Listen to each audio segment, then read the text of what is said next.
du trafic automobile. Je pense aussi aux pistes cyclables que nous avons mis en place et qui s'avèrent d'une grande utilité, qui aujourd'hui sont plébiscitées. J'ai eu la chance aussi, à l'échelle internationale, en tant que maire de Paris et présidente d'une organisation qui réunissait les plus grandes villes du monde, de porter cette ambition climat.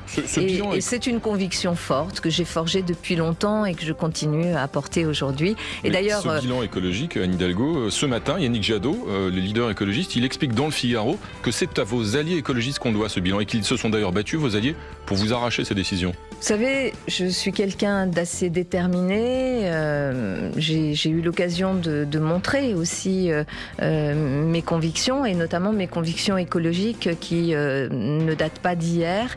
Et par ailleurs, le fait d'avoir avec moi des personnalités, je pense à Christophe Najowski, Célia Bloel, qui était pour Christophe le tête de liste 2014 des Verts à Paris, qui partent avec moi, qui continue à travailler avec moi dès le premier tour. D'avoir Jean Jouzel qui considère que pour porter prix Nobel de la paix, qui considère que pour porter l'écologie, je suis la mieux placée.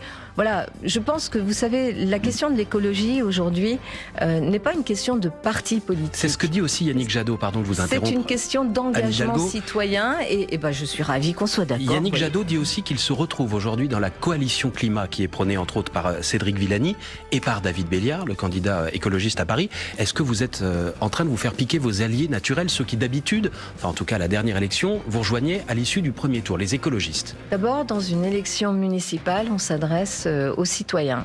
Et je m'adresse aux Parisiennes et aux Parisiens. Et je sais qu'ils sont très engagés pour l'écologie, qu'ils suivent, ils sont là. Vous savez, sur les questions de vélo ou lorsqu'on a fait nos pistes cyclables, on nous a dit il y a trop de travaux, etc. C'est vrai que c'était impactant, très impactant, et que beaucoup de gens n'ont pas compris tout de suite ce qu'on était en train de faire. Mais aujourd'hui... Vous regrettez, à ce moment-là, vous êtes allé trop fort, il y a eu trop de travaux en même temps. Il y a eu trop de travaux en même temps. Non, non, je ne regrette pas parce que entre agir et ne pas agir, j'ai préféré l'action. Beaucoup de gens disaient la planète brûle et on regarde ailleurs. Non, moi j'ai choisi de ne pas regarder ailleurs. Et ensuite sur la méthode, vous savez, vous faites ou vous ne faites pas. C'est-à-dire une piste cyclable, si vous repeignez un petit bout en verre sur le trottoir, ça gêne personne, mais ça sert à rien. Si vous faites une vraie piste cyclable et un réseau de pistes cyclables, là, effectivement, ça va être impactant. Mais après les travaux, il y a aussi le plaisir de découvrir et de profiter de sa ville autrement. Alors, donc les pistes cyclables et la lutte contre la pollution automobile, Anne Hidalgo, si vous permettez, je voudrais vous faire entendre ce qu'en dit celle qui porte les couleurs des Républicains face à vous, à cette élection municipale à Paris, c'est Rachida Dati. Anne Hidalgo ne veut plus de voitures à Paris. D'accord, mais il y a encore des Parisiens qui ont besoin de leur voiture. Mais ce qu'a organisé Anne Hidalgo à Paris, c'est que, je paraphrase un de vos confrères, c'est qu'elle a créé l'embouteillage de nuit. Aujourd'hui, le nord et l'est n'a jamais été autant pollué en raison des embouteillages. Ça vous fait sourire ce que dit Rachida Dati? Oui, parce que ça, c'était une critique qui avait été faite à Bertrand Delanoë. D'ailleurs, il y avait même un livre d'une de vos collègues, Sophie Coignard, à l'époque où il était maire de Paris, et la droite parisienne avait dit qu'il avait inventé les embouteillages la nuit. Donc, vous voyez, c'est quand même pas tout à fait d'aujourd'hui que ce type de remarque sur les embouteillages, c'est pas tout à fait faux. Il y a un rapport qui a été rendu public hier, Anne Hidalgo, qui montre que Paris est la ville de France qui est la plus embouteillée et où les bouchons ont même progressé l'année dernière. 163 heures, je crois, sur les trajets domicile-travail perdus par les Parisiens. Je vais vous redonner les chiffres. À Paris, d'abord, les Parisiens qui utilisent leur voiture pour aller travailler, c'est 1 personne sur 10. Il n'y a pas que des Parisiens. Les Franciliens qui utilisent leur voiture pour venir travailler à Paris, ce sont 2 personnes sur 10. Donc l'essentiel des Parisiens et des Franciliens circulent en transport en commun. Donc d'abord les transports en commun. Ensuite, à Paris, c'est surtout la marche à pied, le métro, etc. qui sont le mode de déplacement privilégié. On a une augmentation extrêmement importante. On a doublé la fréquentation et l'utilisation du vélo dans Paris grâce aux pistes sécurisées. La baisse du trafic à Paris sur le mandat qui est le mien, c'est-à-dire de 2014 à 2020, est de 22%. La baisse baisse du trafic automobile à Paris. La baisse de la pollution est de 15% sur exactement cette même période. Et vous voulez supprimer 60 000 places de parking en surface, vous l'avez annoncé il y a quelques jours. C'est presque la moitié des places en surface pour les automobiles. D'abord, je veux continuer à baisser la place de la voiture à Paris. Soyons très clairs, Paris a été une ville construite dans les années, en tout cas aménagée dans les années 60, 70, 80 autour de la voiture.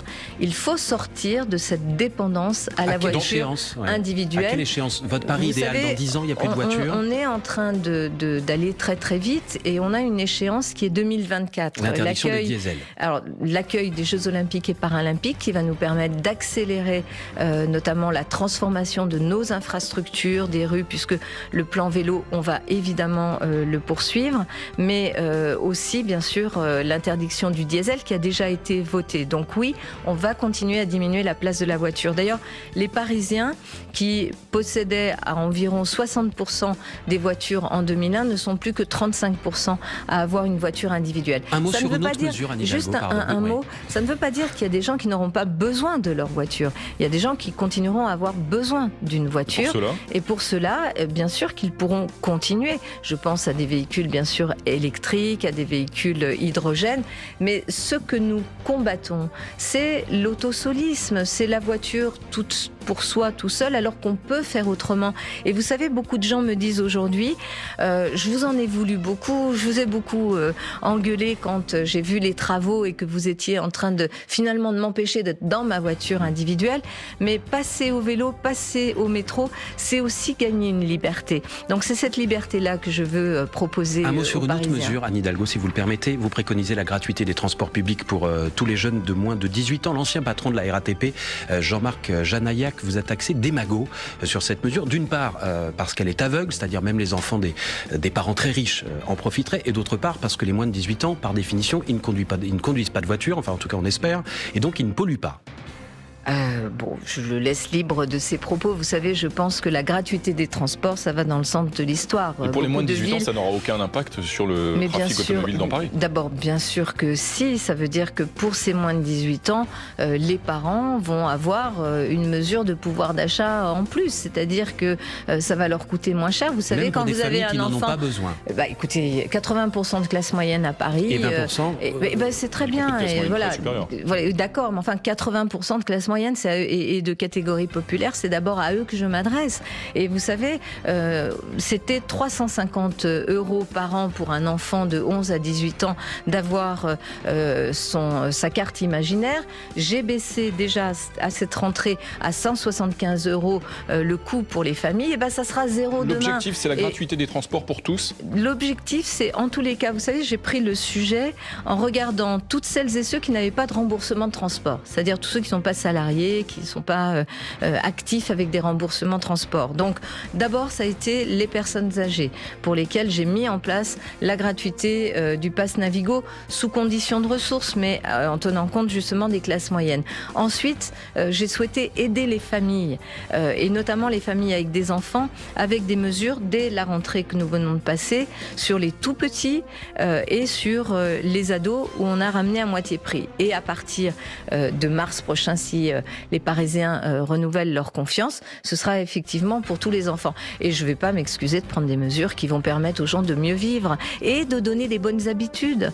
Les bonnes habitudes, c'est de prendre le métro, les transports en commun ou le vélo. Moi, les bonnes habitudes que j'essaie de garder, c'est de tenter de lancer les titres à l'heure. Là, c'est raté 8h. Le week-end dernier, les festivités. Les associations ont annulé. La ville de Paris n'est pas celle qui a annulé, ce sont les associations. Évidemment, j'ai respecté leur décision. Est-ce qu'il y a d'autres, sûr que tout le monde ait compris sinon, est-ce qu'il y a d'autres événements qui pourraient être supprimés dans les jours qui viennent par mesure de précaution? La décision sera prise par les associations et en concertation bien sûr avec nous et les autorités sanitaires concernant le Nouvel An chinois et le grand défilé du 13e arrondissement. Je pense que la décision sera prise aujourd'hui. Il faut faire attention, il faut un principe de précaution. Ce que me disent aussi beaucoup d'associations, c'est qu'elles n'ont pas tout à fait le cœur à la fête, mais je ne veux pas anticiper la décision qui doit être prise collectivement et notamment par les associations en lien avec les autorités sanitaires et la ville. Anne Hidalgo, est-ce que vous êtes allée voir le film J'accuse de Roman Polanski? Pas encore, non. Et vous allez aller le voir? Je pense que j'irai le voir parce que c'est une histoire évidemment qui m'importe et je pense que j'irai le voir, oui. 12 nominations. Ce film a obtenu 12 nominations au César. Marlène Schiappa dit, elle, qu'elle n'applaudira pas l'auteur d'un film qui est accusé de viol. Est-ce que ça vous choque, ces 12 nominations ? Écoutez, je pense qu'il y a d'abord la vie du cinéma et du film et des équipes qui ont constitué ce film et puis des actes qui sont reprochés, des actes graves qui sont reprochés à Roman Polanski. Je ne suis pas juge, je ne suis pas procureur. Je pense qu'il faut aussi que la justice se prononce, dise. Elle s'est prononcée d'ailleurs aussi pour Roman Polanski dans le passé. Voilà, je ne suis pas ici pour commenter des choses sur lesquelles je n'ai d'autre prise que ma conviction de citoyenne. Le mouvement MeToo est un mouvement très important. C'est un mouvement très important qui change la donne dans beaucoup de milieux. Le milieu du cinéma, c'est là que ça a démarré, mais on le voit aussi dans le monde du sport. C'est très important que les femmes aient pu avoir cette parole libérée. Et on voit que des associations de femmes sont choquées par ces nominations accordées à Roman Polanski. Ça ne vous choquerait pas qu'ils reçoivent un César dans quelques semaines et qu'il aille le chercher sur la scène? Je n'ai absolument aucun pouvoir sur les nominations et sur l'octroi des Césars. Ce que je sais, c'est que le mouvement MeToo est un mouvement qui a fait changer la donne dans le monde entier et en France aussi, et c'est tant mieux. Voilà. Qu'il y ait ensuite, comme dans tout mouvement, des éléments qui soient justes, faux, et que la justice se saisisse et dise le droit. Je suis quelqu'un qui considère que c'est aussi à la justice, à un moment donné, de dire le droit. Très bien. Moi, je ne suis pas là ni pour accuser, ni pour jeter la pierre à tel ou tel. Ce mouvement est un mouvement essentiel qui a changé la donne et qui a libéré la parole des femmes qui avaient besoin d'être libérées.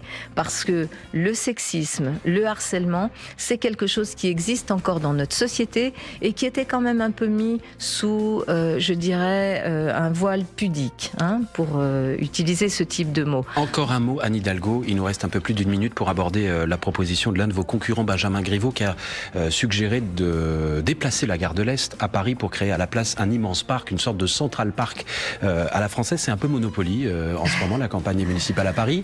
C'est une bonne idée ou pas ? Être candidat à la mairie de Paris, ça peut donner plein d'idées. Vous savez, on a besoin des gares, on a besoin d'un réseau de mobilité. Il y en a 5 à Paris. Il n'y a pas une ville de la taille de Paris qui ait autant de gares. Hein. Oui, mais Paris est une ville qui fait 2 200 000 habitants, mais qui a tous les jours 5 500 000 personnes qui viennent y travailler, la visiter, qui bougent.